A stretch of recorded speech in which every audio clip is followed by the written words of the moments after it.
Hallo, Moje, Jode Dach. Herzlich willkommen auf meinen kleinen, bescheidenen Kanal. Ich bin der Leo, schön, dass ihr eingeschaltet habt. Und an alle Düsseldorfer, die gegebenenfalls hier auch auf dem Kanal gelandet sind, Alaf ihr Jecken.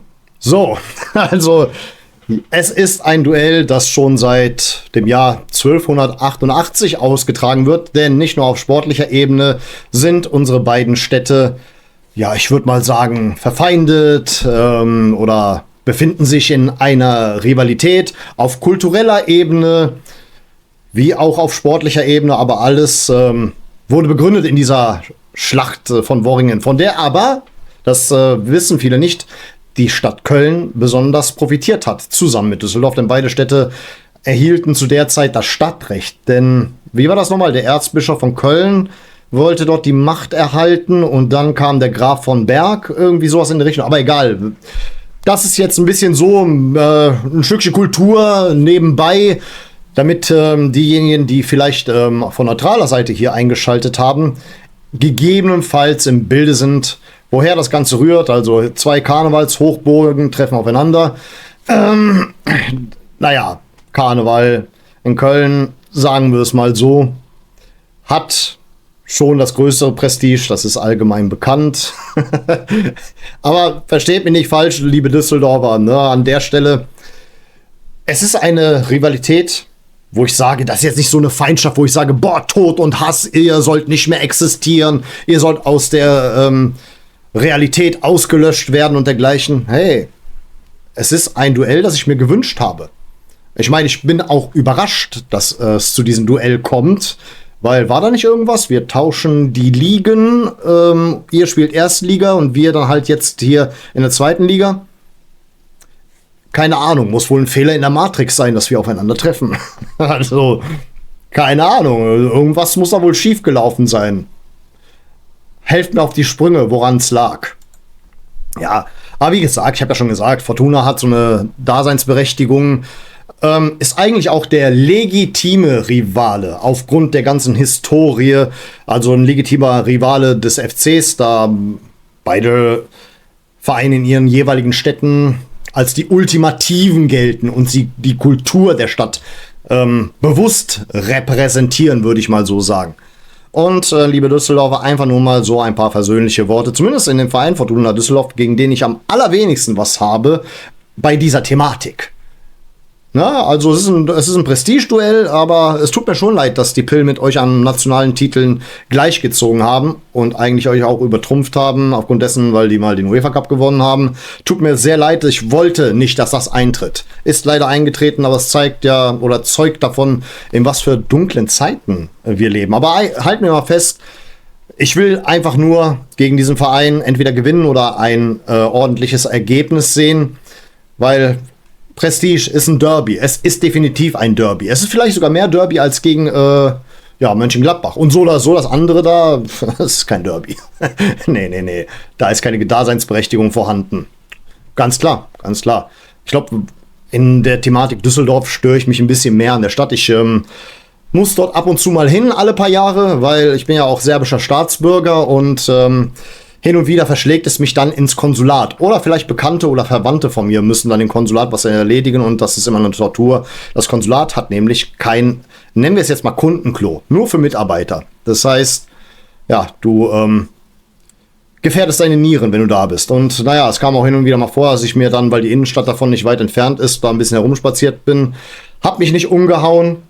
Hab wirklich noch nie so wenig an interessanten Geschäften gesehen. Die Kö haut mich auch nicht um. Da halte ich schon mehr von der Ehrenstraße. Naja, und der Karneval in Düsseldorf, der hat kein mir bekanntes Liedgut. Na, also bis auf die längste Theke der Welt kennt doch keiner ein Düsseldorfer Karnevalslied, seien wir doch mal ganz ehrlich.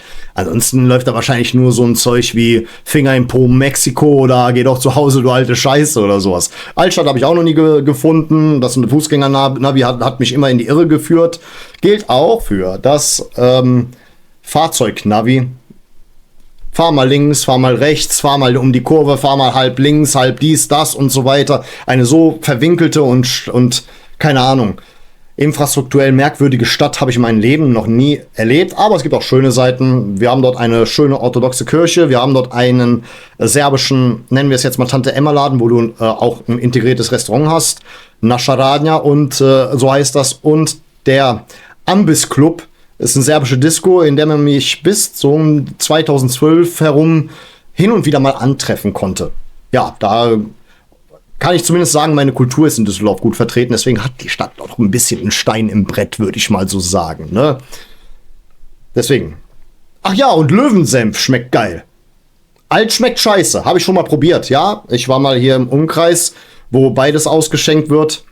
Ich habe mir die Galle ausgekotzt. Wirklich. Möchte ich keinem empfehlen. Das ist jetzt aber wirklich auch aus neutraler Biertrinkersicht. Aber gut, das war jetzt genug an Kultur und an Hintergründen. Ja, kommen wir doch mal zu ein paar Fakten und ein paar zu Statistiken unseres Gegners.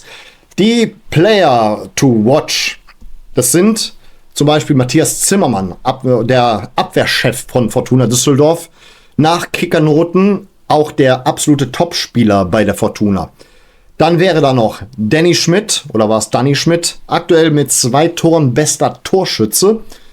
Und David Kovnatski ist der beste Scorer mit 2 Vorlagen und einem Tor. Nicht zu vergessen, und das ist wirklich etwas, wo ich sage, in Verbindung mit der Abwehrreihe angeführt von Matthias Zimmermann, Torwart Florian Kastenmeier ist aktuell der beste Torhüter der Liga. Oder sagen wir mal so, hat die wenigsten Gegentore kassieren müssen. Ein Gegentor in 5 Spielen. Und von daher, ich erwarte da schon eine Defensivschlacht. Und auch Trainer Gerhard Struber sagte bereits, also unser Trainer Gerhard Struber, sagte bereits in der Pressekonferenz heute, sind bekannt für ihr Umschaltspiel und für ihre defensive Stabilität und ihre Standards, ja. Ihre Standards vor allen Dingen. Ja, zum Thema Standards werde ich gleich nochmal etwas sagen auf unserer Seite. Wie schon gesagt, die Mannschaft, die trainiert wird von Trainer Daniel Thune oder Thune, weiß jetzt nicht genau, wie es ausgesprochen wird, agiert generell in einem 4-4-2. Ja, kommen wir mal zu unserem allseits beliebten und glorreichen 1. FC Köln. Naja, im letzten Spiel gegen, und jetzt versuche ich es mal richtig auszusprechen, Magdeburg, ich muss immer irgendeine Gestik dabei machen, damit es richtig ist, Magdeburg. Die haben sich nämlich in den Kommentaren nicht nur bei mir, sondern auch bei meinen ganzen anderen Kollegen aufgeregt. Ich gelobe Besserung und falls es Magdeburg heißen sollte, dann werde ich demnächst mal mich noch mehr bemühen, okay? Kein böses Blut, ne? Also generell, wir agierten im letzten Spiel mit einem 4-2-2-2, mit einer Doppel-6, gestaltet durch Erik Martel selbstverständlich und Dennis Hussein Bashic. Ich selber habe irgendwie mehr Gefallen gefunden an der Raute, die wir gegen Schalke gespielt haben. Ein 4-1-3-2. Das war deutlich erfolgreicher und sagt mir mehr zu, da Hussein Bashic die Offensive in diesem System gestärkt hatte. Und wie sollte es auch anders sein? Es gibt schon wieder eine sich füllende Krankenakte beim FC. Der Ljubicic war die Woche krank. Einsatz ist sogar fraglich. Er soll eine Erkältung haben. Also sage ich jetzt mal so. Und das ist ja nicht das erste Mal. Verdammt normal. Ich meine, okay, er war auch wirklich im letzten Spiel. Und naja, ich konnte ja nur Zusammenfassungen sehen, wo ich in Serbien war. Aber viele sagen auch, das war auch die Spiele davor der Fall. Naja, soll halt sehr egoistisch agiert haben. Aber trotzdem. Ich hätte nur einen einzigen Kandidaten, den ich aktuell da eher als einen Vertreter sehen möchte, nicht sehen würde, ne? Weil es heißt, es wird spekuliert, dass Luca Waldschmidt ihn auf dieser Position ersetzt. Zumindest mal habe ich in unserer WhatsApp-Gruppe so mal vernommen. Ich weiß nicht, generell einen Einsatz von Waldschmidt. Und ja, wollen wir mal nicht drauf hoffen. Ich habe nämlich keinen Bock auf den Jungen mehr, sag ich ganz ehrlich. Wie er da so vor sich herumtrabt mit einer Leck mich am Arsch Einstellung. Wirklich, keine Ahnung, als ob er einfach nur gekündigt werden möchte.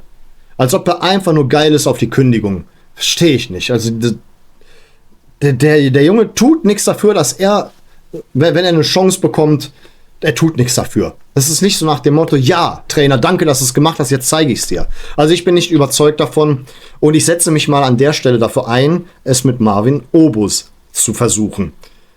Denn das ist seine hauptsächliche Position auf dem rechten Flügel. Na? Und dann kam noch hinzu, dass Linden Meiner das Training abgebrochen hatte, wegen Rückenschmerzen. Einsatz ist fraglich. Gerhard Struber sagte heute, das alles hängt vom Abschlusstraining ab. Da mache ich mir wirklich Sorgen, was das Endergebnis angeht, weil ich habe schon letztens gesagt, Linden Meiner ist aktuell unser bester Spieler. Das ist schlicht und ergreifend aktuell unser bester Spieler. Es ist ein herber Verlust, ein ganz, ganz heftiger Verlust, zumindest in meinen Augen. Was mich aber etwas positiv stimmt, Max Finkgräfe könnte eventuell am Samstag eingesetzt werden. Also hier folgt nochmal so ein kleiner Fanboy-Talk. Das war für mich mit Abstand, oder nicht mit einem gewaltigen Abstand, aber auf jeden Fall der beste Spieler der letzten Saison. Ich sehe ihn auch mehr als Stammspieler. Klar, Lea Paccarada macht seine Sache aktuell gut, aber ich finde, ich finde irgendwie, Finkgräfe hat in seinen Spielen deutlich mehr Sicherheit ausgestrahlt. Viel mehr, also auf weite Sicht sehe ich da einen größeren Mehrwert. Das wird auch für ihn ein besonderes Spiel sein, denn er hat wie Julian Pauli eine Düsseldorfer Vergangenheit. Die haben nämlich in einer der Jugendabteilungen jeweils gespielt. Finkgräfe sagte auch schon zu dem Zeitpunkt, heute beziehungsweise, also heute ist Donnerstag, ihr seht es an einem Freitag, es werden viele Freunde von ihm im Stadion sein und sie werden nicht für ihn sein. Wenn das so ist, dann sage ich ganz ehrlich, klar, ist vielleicht ein Läppsch einem Freund gegenüber. Andererseits, es spricht für ihr Fan sein, wenn sie Düsseldorf-Fans sind. Muss ich ganz ehrlich sagen, wenn du so ein Fan bist, dass du noch nicht mal, wenn dein Kumpel Profi geworden ist, den anfeuerst, wenn er für die gegnerische Mannschaft spielt, dann bist du ein richtiger Fan. Und das, muss ich sagen, wenn das der Fall ist, Hochachtung, Hochachtung. Jedenfalls, ich erwarte wirklich unser aktuell schwerstes Spiel diese Saison, aber okay, wir dachten, wir hätten ein leichtes Spiel gegen Magdeburg. Fortuna ist aktuell Tabellenführer mit 13 Punkten, 4 Siege, einen Unentschieden und keine Niederlage. Halten wir das mal fest. Ne?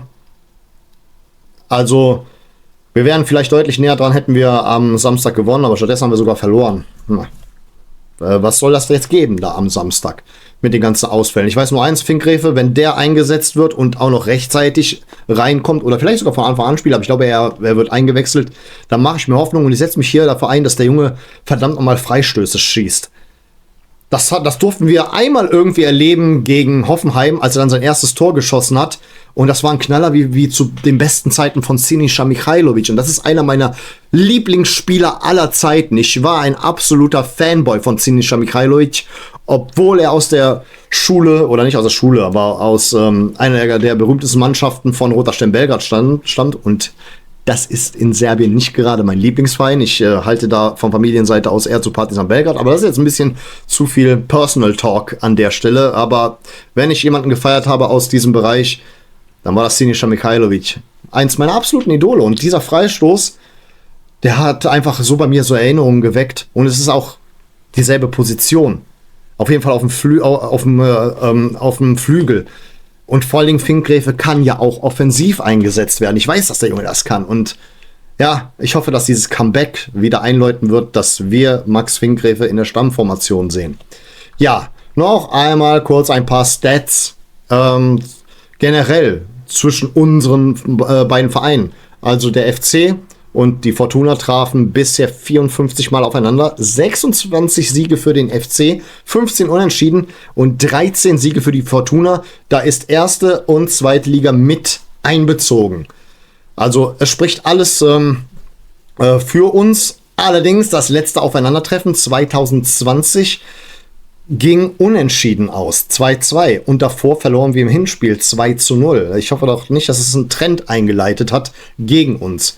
Ich meine, generell, ich weiß ja auch, nicht nur aufgrund der historischen Rivalität sind wir da nicht so gerne gesehen. Wir sehen ja anhand von Finkgräfe und Julian Pauli, das sind auch zwei Spieler aus deren Jugend, die dann irgendwann bei uns gelandet sind, aber auch dem FC gelang es in der Vergangenheit, verschiedene Spieler der Fortuna zum FC zu locken, was man uns wahrscheinlich bis heute übel nimmt. Alofs Brüder und Uwe Fuchs unter anderem waren vorher bei der Fortuna groß geworden.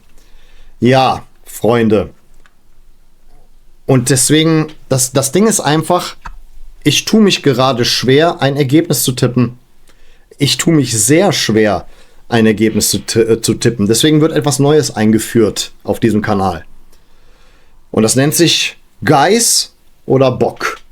Eigentlich ist das hier eine Zahl und das ist der Kopf, aber okay, wir machen den Kopf zu. Ihr wisst schon, was ich meine. Das hier ist dann entsprechend, okay, fokussiert nicht. Das ist Geiß und das ist Bock. Geiß bedeutet das von meiner Tendenz her positivere Ergebnis. Das könnte ein Unentschieden sein, das könnte ein Sieg sein. Und Bock, ganz klar, die Niederlage. Weil ich mir komplett unschlüssig bin, wie dieses Spiel ausgehen könnte. Keine Ahnung, die Niederlage gegen Magdeburg, die hat mich wieder etwas vorsichtiger werden lassen in meinen Spieltagstipps. Deswegen noch einmal, Geiß oder Bock. Wir entscheiden nun. Es tut mir leid, es ist der Bock. Von daher, Derby hin oder her, Motivation hin oder her. Wir armen Säue verlieren leider Gottes dieses Spiel 0:2. Aber der FC kann mich widerlegen, sage ich immer wieder und immer wieder gern, wenn ich sowas tippe. Ich bin keiner, der zwanghaft sagt, ich kann nicht gegen meine Mannschaft tippen. Wenn ich irgend so ein mieses Gefühl habe, ich will halt nicht der komplett verstrahlte FC-Fan sein, das repräsentieren. Ich verfüge da über genug Selbstreflexion und einfach, weil die Abwehrreihe bei denen gut steht, weil es vielleicht auch durch einen Standard eingeleitet werden könnte. Ich sag mal aber nicht, dass es jetzt irgend so eine Wende gibt, dass wir jetzt komplett nach unten reinrutschen, aber ich sehe uns einfach nicht als Aufstiegskandidat. Wegen diesem kleinen Mangel an Konstanz und auch noch, weil auch etwas Lerneffekt damit rein muss. Wir haben eine junge Mannschaft und da kann man nicht erwarten, dass wir am Fließband gewinnen. Gut, ich denke aber, ich habe mich an der Stelle ein bisschen zu lieb gegenüber der Fortuna aus Düsseldorf geäußert. Halten wir trotzdem an der Stelle fest, insbesondere da der FC innerhalb seiner eigenen Stadtgrenzen keine Rivalität oder Feindschaft pflegt. Es gibt nur eine Fortuna. Und die kommt aus Köln. Und in diesem Sinne, ich bedanke mich recht herzlich für eure Aufmerksamkeit. Vielen Dank fürs Zusehen. Und dann würde ich sagen, liebe Freunde, auf Wiedersehen. Denn wir wollen uns auch wiedersehen.